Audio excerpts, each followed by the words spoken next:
तो देखिए, कुल मिलाकर कुदरत के दो अलग अलग अंदाज देखने को मिल रहे हैं। एक तरफ जम्मू कश्मीर के पहाड़ों पर जमकर बर्फबारी हो रही है। अप्रैल आखिरी महीने में तो होती है बर्फबारी, लोगों को हैरान भी करती हुई नजर आ रही है, चौंका रही है, साथ ही साथ उनको मस्ती के पल जीने का अनुभव दे रही है। लेकिन उत्तराखंड के जंगलों का नजारा बिल्कुल अलग है, जुदा है। वहां के जंगल आग धधक रहे हैं, धुएं का गुबार छाया हुआ है। दोनों ही पहाड़ हैं, लेकिन तस्वीरें बिल्कुल उलट हैं। प्रकृति किस प्रकार से, इसको ग्लोबल वार्मिंग कहें या फिर हमारा गलत तरीके से दोहन कह लें प्रकृति का, लेकिन अब कुछ इसी प्रकार की तस्वीरें अलग अलग निकल कर आती हैं। अभी रिसेंटली हमने दुबई में देखा था किस कदर बारिश हुई थी, और अभी ये तस्वीरें देख लीजिए गर्मियों के महीने में किस प्रकार से ओलावृष्टि की ये तस्वीरें हैं। पहली तस्वीर देख लीजिए, और दूसरी तस्वीर ये तो सिलसिलेवार हर साल की तरह उत्तराखंड में कुछ यही नजर आती है। जब जंगलों में आग धधक जाती है और तमाम प्रयास किए जाते हैं, कॉन्स्पिरेसी थ्योरी नजर आती हैं कि किसी ने आग लगाई या प्राकृतिक रूप से आग लगी।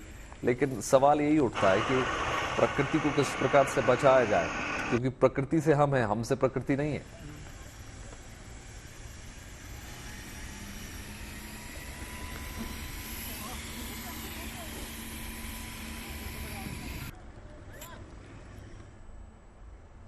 तो चलिए अब समझते हैं कि कैसे आग पर काबू पाने के लिए उत्तराखंड में प्रशासन ने अपनी पूरी ताकत लगा दी है।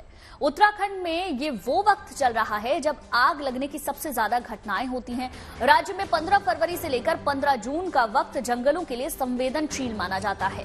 बिल्कुल, देखिए, उत्तराखंड में आग पर काबू पाने में प्रशासन ने अपनी सारी ताकत झोंक दी है। मसलन वन विभाग, फायर ब्रिगेड, पुलिस और सेना के जवान जंगल पर आग बुझाने के साथ साथ रेस्क्यू में जुटे हुए हैं। सेना ने भी उत्तराखंड में लगी आग को बुझाने के लिए मोर्चा संभाल रखा है। आर्मी एरिया में आग पर काबू पाने के लिए M117 हेलीकॉप्टर की मदद ली गई है।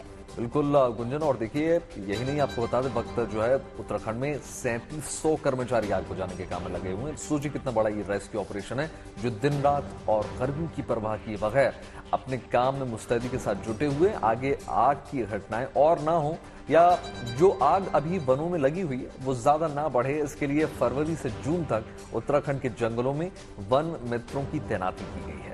बिल्कुल, तो कैसे पिछले तमाम सालों से उत्तराखंड के जंगलों के लिए आग मुसीबत बनी हुई है, इन तस्वीरों के जरिए आप देख सकते हैं, समझ सकते हैं और अंदाजा लगा सकते हैं कि ऐसे हालात में किस तरीके से काबू पाया जाता होगा।